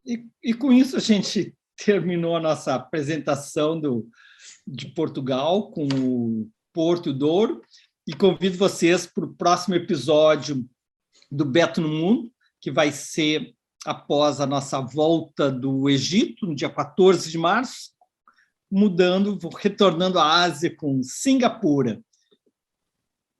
E com isso nós temos a nossa programação dos nossos encontros mensais até o final do ano. Depois de Singapura a gente vai para a África, para Mali, Gana, Benin e Togo, vamos para a Itália, Dubai e Catar, Espanha, Indonésia, Paquistão, Inglaterra, Sri Lanka e Suíça. Com isso, a programação da nossa terceira temporada. Karen, terminei 20h37. Te comportou hoje, hein? Me comportei. Pessoal, o que vocês acharam? Vocês não acham que o Portugal é fantástico? País pequeno e ter toda essa diversidade, além de quem conhece, o atendimento bom, a comida, o bebida, o custo de vida, né? Eu acho fantástico. Comentários. Beto, a Sônia perguntou quanto tempo é o cruzeiro. Não sei se ela quis dizer aquela travessia ali ou se ela... O cruzeiro do Douro, esse do Amaruá, é de 7 dias. Né? Então, a gente começa na fronteira e chega até o porto. E é muito legal porque é um ritmo bem leve, diferente de outros cruzeiros onde tu tem que sair correndo para conhecer grandes cidades, por exemplo, do Danúbio, para conhecer Viena, Budapeste. Aqui são todos povoados, então tudo se faz com calma, né? É muito, muito gostoso. Outras perguntas aí no bate-papo, vamos ver. Não, daí... o que disse? Ó, a Natália Abreu. A Natália é lá do Ceará? A Natália está escrevendo 15 dias em Portugal. Sim, a apresentação, teve um que pediu aqui para a apresentação pela internet, a gente depois disponibiliza o link do YouTube, onde todas ficam gravadas lá no nosso canal. E o Pedro sugeriu que quem quiser ver Algarve de cima tem um voo, com um amigo lá, que tu me tirou o nome agora. Estava lendo. Não, é só, eu coloquei aqui na tela, né, o endereço no YouTube, né, então youtube.com/triptraveltour, ali fica não só essa gravação, como todas as outras, né, então todas as 64 episódios da série Beto no Mundo estão ali, vocês podem conferir. Eu tenho um amigo, o Rogério Tondo, que ele vai pedalar sempre assistindo. Obrigado aí, Tondo, pela preferência. Deixa eu interromper aqui o compartilhamento. O que mais? Acho que é isso. Vocês viram que no meio eu deixei o vídeo, fui lá pegar um vinho, né? Porque a gente vendo os vinhos do Porto aí, eu disse, não, vou ter que beber. Não peguei um Porto, mas peguei um vinho. O que eu peguei aqui? É um Carmener Cabernet Sauvignon. Queria devolver a palavra para o Eduardo e para a Tirzá, né? Então, vocês que estão no Porto, no Algarve, que fascina tanto, vocês tiveram oportunidade já de circular pelo país? Sim, nós... bom, primeiro, assim, encantada com a tua apresentação, Beto. Foi uma viagem mesmo, e a gente teve a oportunidade já de fazer algumas pequenas viagens e uma volta mais longa, e realmente, assim, tu abordaste os lugares, assim, encantadores, realmente o Porto é maravilhoso, Évora, Coimbra, cada lugar tem seu encanto, apesar de ser um pequeno país, ele é muito, assim, tem uma diversidade muito grande, assim, é muito rico mesmo. Acho que sempre dá para voltar, sempre dá para vir. E uma pergunta, Tirzá, quem te dê mais no verão, aí no Algarve? No Alentejo é muito mais. É muito quente, né? É muito quente. O Algarve tem a brisa do mar, né? Mas, dependendo aqui, nós recebemos um calor muito grande do norte da África. Então, em alguns momentos, assim, vem um calor Quando sobe esse calor da África, realmente é um calor bastante intenso. Mas, se não, é uma temperatura amena, assim, eu acho que, né, lembra Santa Catarina, às vezes, lembra, assim, E o custo de vida no Algarve, porque por ser uma região tão turística, acaba sendo caro para quem vive aí? É um preço, é a segunda região mais cara de Portugal, né? Por tudo que oferece, pelo número de turistas que vêm, por tudo que a gente já disse, é a segunda região. É a segunda região mais cara, mas também é a segunda região mais procurada para passar as férias e para aproveitar essa nova fase, que mudou muita coisa nesses últimos 2 anos. Então, muita gente tá optando por ter mais espaço, por estar mais próximo de área verde, por estar mais próximo da natureza, com possibilidade de se exercitar mais. Então, e sim, é mais caro, também é mais exclusivo, Beto. É o vale quanto pesa, como é que se diz? Eduardo, e aqui, em função da pandemia, muita gente foi morar nas suas casas, nos condomínios no litoral, né? Imagino que talvez tenha acontecido aqui, os europeus que tinham casas no Algarve onde iam só no verão, eventualmente passaram mais tempo nesses últimos anos. Aumentou muito, a gente percebe uma tendência muito grande de, principalmente, os norte-europeus, que têm casa aqui embaixo no Algarve, eles passarem o inverno aqui, porque lá em cima é muito frio, aqui é mais agradável. Mas a gente percebeu também que nesses 2 anos aumentou o período que eles estão passando aqui embaixo. No verão, é lotado por si só, por ser verão. E no inverno aumentou muito, muito, muito o movimento, por ser mais agradável e ter uma qualidade de vida. Eu acho que é um inverno mais ameno, mais agradável.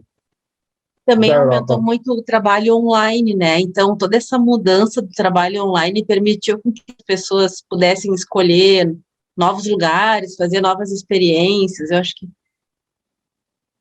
E o online ajuda, a Tia já disse que eu acho que o online ajuda muito, não tem mais aquela questão de tu sentir saudades, não, tu pega o telefone, faz uma chamada, mata a saudade e continua trabalhando. Então eu acho que aumentou muito, Beto, aumentou muito a demanda pelo Algarve. Trabalhando com o sol do Algarve, né? O sol do Algarve, com as falésias e com aquela água maravilhosa. Lenita Weimacher, qual a sua pergunta? Eu gostei imensamente, porque eu fiz toda essa região, sinal, e sempre gostei muito das coisas que vi, há muita diversidade, parece mentira, um país que é razoavelmente pequeno, mas que tem tantos aspectos diferentes, é muito instigante. Eu gostei muito da apresentação, e muito de recordar também. Senhora Emi Saft, comentários. Nós adoramos Portugal, já estivemos lá umas 5 vezes, eu acho. E sempre há coisas novas para descobrir e o prazer de encontrar os lugares que a gente já conheceu. A comida e os vinhos são o ponto alto, né? Não tem comparação. Acho que é um dos lugares mais adoráveis da Terra, Portugal. Adoramos. Que legal. Madame Loss.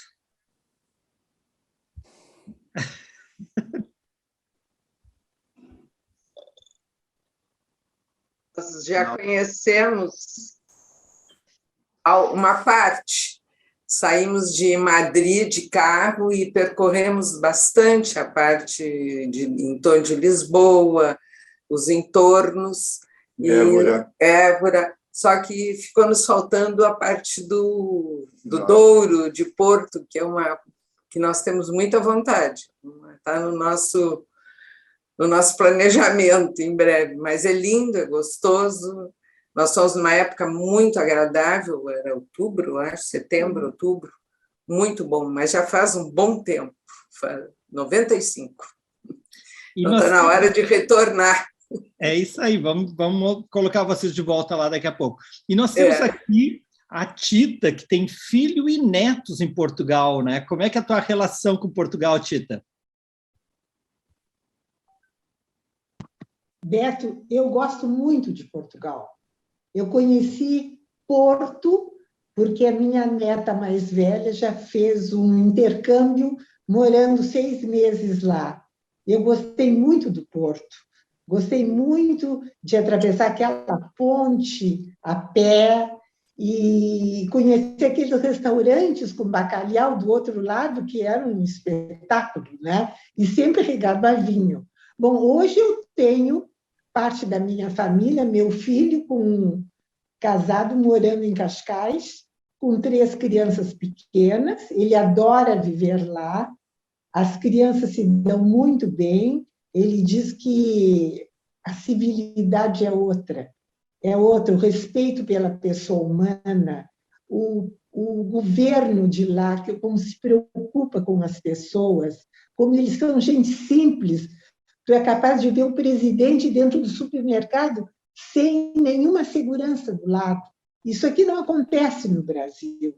Então, ele tem muito respeito por Portugal, gosta muito, e eu, às vezes que eu fui para lá, cada vez eu digo que tem gosto de quero mais, de tanto que eu gosto de Portugal. Gostei muito da tua apresentação. Eu já estive com a Lídia, minha irmã e meu cunhado. Eu fui de motorista pelo Algarve. Eu conheci esse condomínio onde o nosso corredor, o Ailton Senna, tem casa lá.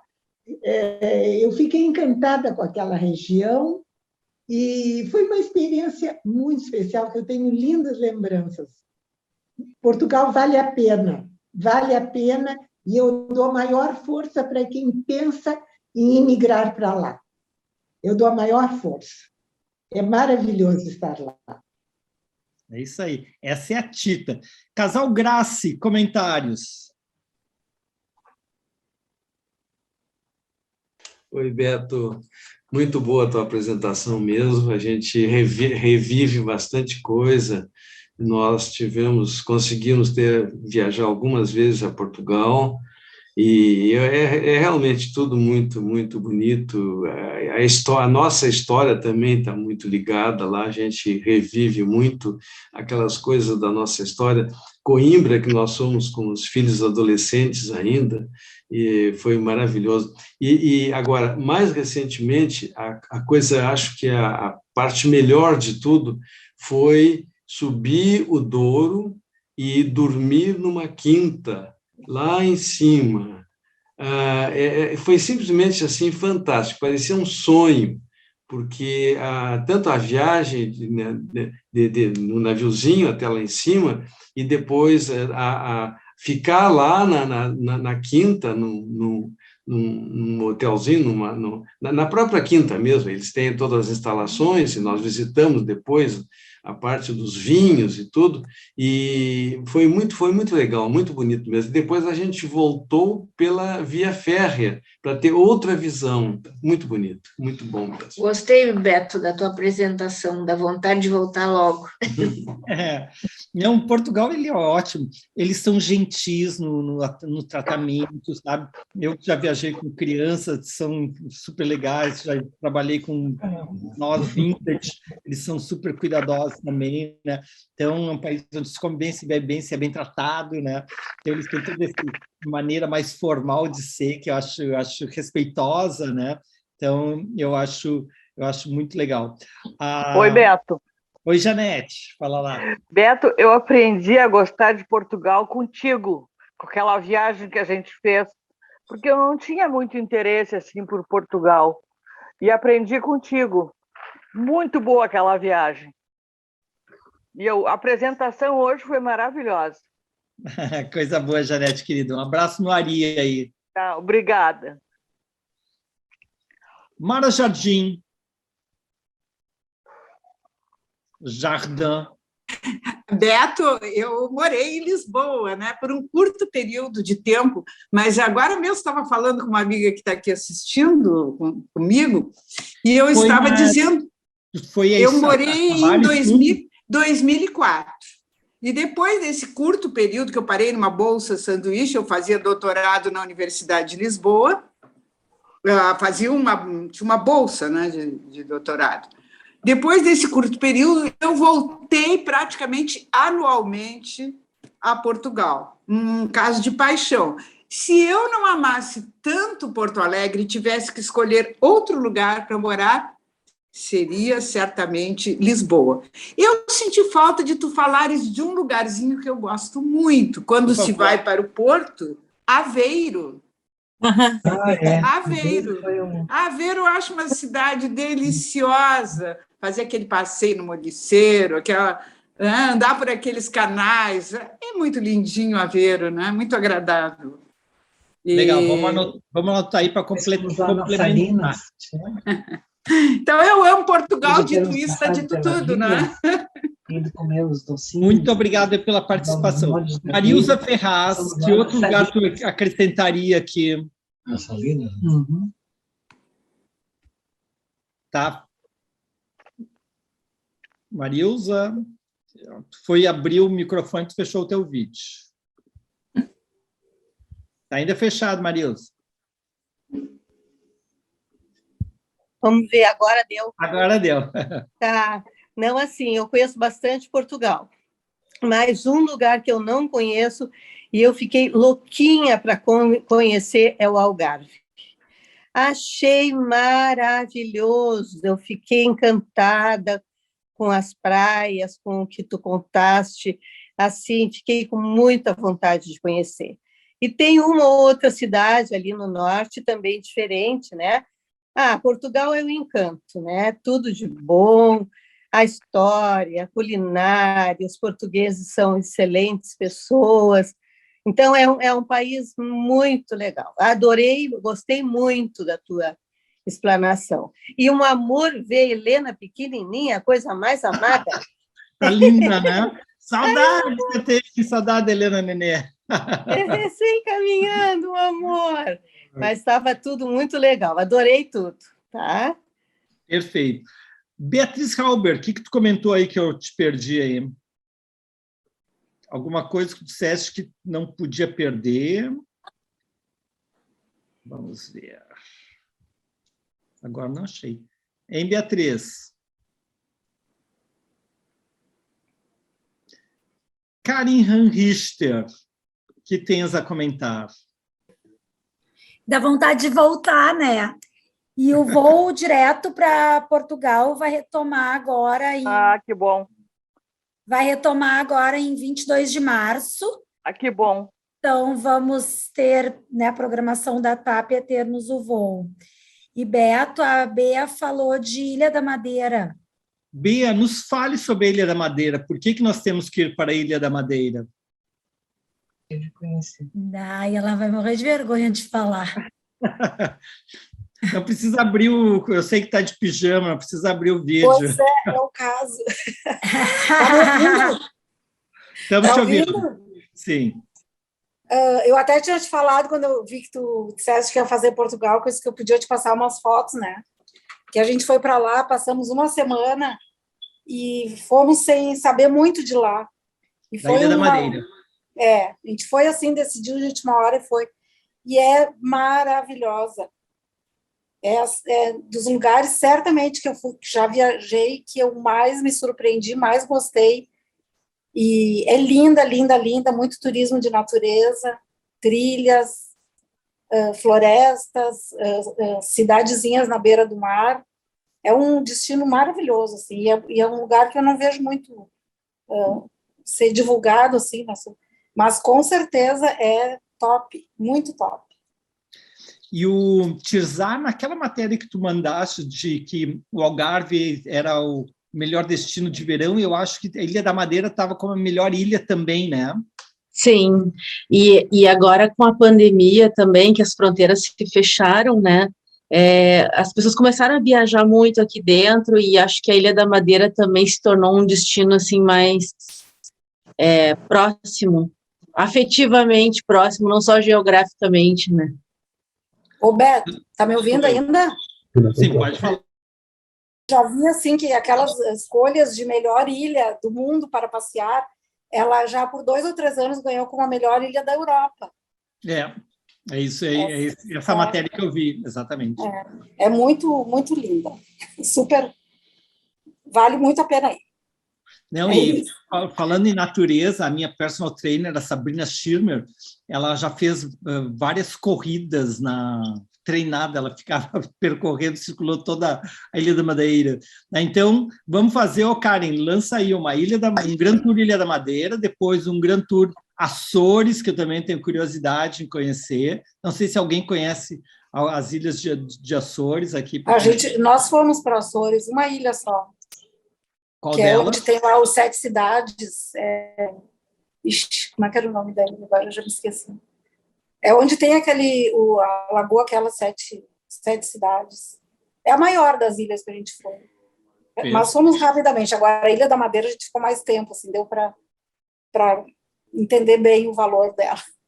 E vai ter muito lugar para viajar agora. Mas o próximo, né, Beto, que eu quero reforçar aí o convite para vocês, é que a gente conseguiu, nada a ver com Portugal, mas a gente conseguiu um bloqueio com vários apartamentos no Estribo, ali, o Estribo aqui em Santo Antônio da Patrulha, Hotel Fazenda, muito legal, todas as refeições incluídas. Então, para o Dia das Mães, né? Então, fica aí o convite, quem quiser sair, levar a sua família, a gente tem alguns apartamentos para fazer uma pequena viagem, enquanto a gente não pode ficar ainda indo, né, para Ilhas da Madeira e tudo mais, e enfim, não pode não, a gente até pode, mas o que eu quero dizer, nem todo mundo está se encorajando a viajar tanto agora, a gente está com esse bloqueio aí no final de semana do Dia das Mães, bem pertinho. E é bem legal esses petit tours que a gente tem feito, o pessoal tem curtido muito, né? Então, todo mês a gente está lançando entre em contato com a gente. O de Veranópolis foi um sucesso, né? Da longevidade. O petit tour da longevidade, com o senhor Moriguchi. Muito legal. Aí. Pessoal, gente, mas eu sou parceira para o Grand Tour aí de Açores e Ilha da Madeira, porque eu já conheci Portugal, mas fiquei muito curiosa para conhecer as ilhas. Então tá, vai ser o Grand Tour Portugal Insular, né, Sandra? Isso. Ótimo, né? E com caminhada. Nós vamos ter Curitiba também, Bea. Daí e com caminhada. Pessoal, queria agradecer a presença. A Lagoa das 7 Cidades fica na ilha de São Miguel, em Açores. Nossa, ajuda os universitários aí, sempre presente. E uma coisa que me chamou a atenção quando surfista, a gente tinha que falar inglês em Portugal, não porque eles falavam inglês. O português parecia muito mais difícil do que agora. Agora ele parece que está se aproximando, talvez pelo YouTube, alguma coisa, pelo pessoal vendo muito YouTube.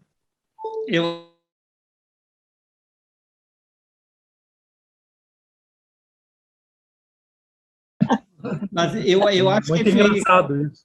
Conforme a região. Eu me lembro que também eu tinha uma amiga portuguesa que eu não conseguia falar com ela, tinha que falar em outra língua, né? E uma coisa que eu acho muito legal em Portugal são alguns nomes de cidades e alguns nomes de restaurantes, água e outras coisas assim que nem precisa comentar. É só pegar as águas e dar um passeio num super de Portugal. Para rir um pouco. Mas talvez o português de Portugal tenha melhorado graças às novelas da Globo que passam por lá. As novelas da Globo, e eu li uma matéria sobre a questão dos youtubers brasileiros fazendo sucesso em Portugal. Pessoal, eu queria agradecer muito a participação de todos, queria a minha co-anfitriã, Karen Richter, sempre muito gentil, ao Pedro Volkmann, sempre aqui presente, e essa seleta presença ao nosso casal visitante, Eduardo Moscão e Tirza Prison. E aí, que horas já são aí, guris? 00:30. Agora é 00:00 em ponto. 00:00. Então tá, um feliz Valentine's Day para vocês, comemorem bem os 15 Muito anos. obrigada. Obrigada, foi um prazer estar aqui. Foi muito legal, Beto. Eu que agradeço. Sempre que eu tenho dúvidas sobre o Algarve, eu ligo para eles me dão umas dicas super quentes. Ligo. Valeu. Um abraço. Valeu, boa noite a todos. Boa noite. Tchau, boa noite. Sempre Tchau, mais tchau. de 2 horas. Boa noite. Boa semana. Tchau, tchau. Tchau. Tchau, tchau, tchau.